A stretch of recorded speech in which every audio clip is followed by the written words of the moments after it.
Rebel star Prabhas హీరోగా, నాగస్విన్ దర్శకత్వంలో epic science fiction action థ్రిల్లర్గా వచ్చిన 'కల్కి 2898 ఏడీ' సెన్సేషన్ క్రియేట్ చేసిన సంగతి తెలిసిందే.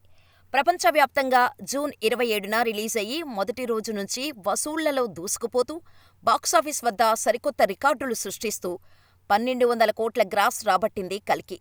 విడుదలైన కొన్ని రోజుల్లోనే ఈ ఫీటును సాధించిన చిత్రంగా 'కల్కి' నిలిచింది. అలాగే 1,200 కోట్ల సినిమాలున్న హీరోగా ప్రభాస్ రికార్డు క్రియేట్ చేశాడు. ఇక ఆగస్టు 15తో 'కల్కి' థియేటర్లలో రిలీజై 50 రోజులు పూర్తయింది. దీంతో చిత్రబృందం ఓ ప్రత్యేక పోస్టర్ను సోషల్ మీడియా వేదికగా పంచుకున్నారు. ఇంతటి భారీ విజయాన్ని అందించినందుకు అందరికీ ధన్యవాదాలు అని నిర్మాణ సంస్థ తెలిపింది. ఇటీవల కాలంలో 50 రోజులు ఆడిన సినిమాలు చాలా తక్కువ. ఇప్పుడు ఈ ఫీటును 'కల్కి' అందుకొని మరో రికార్డు తన ఖాతాలో వేసుకుంది. ఇక థియేటర్లో సూపర్ డూపర్ హిట్ సాధించిన ఈ సినిమా ఓటీటీలో ఎప్పుడు వస్తుందా అని ప్రభాస్ అభిమానులతో పాటు సినీ ప్రియులంతా ఎదురుచూస్తున్నారు.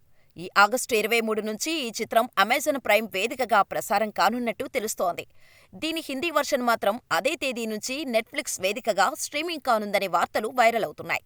ఈ సినిమాలో అమితాబ్ బచ్చన్, దీపికా పదుకొనె, కమల్ హాసన్, దిశా పటాని ముఖ్య పాత్రల్లో నటించారు. మహాభారతం ఇతిహాసంతో అత్యంత భారీ బడ్జెట్పై వైజయంతి బ్యానర్లో అశ్వనీ దత్ ఈ చిత్రాన్ని నిర్మించారు.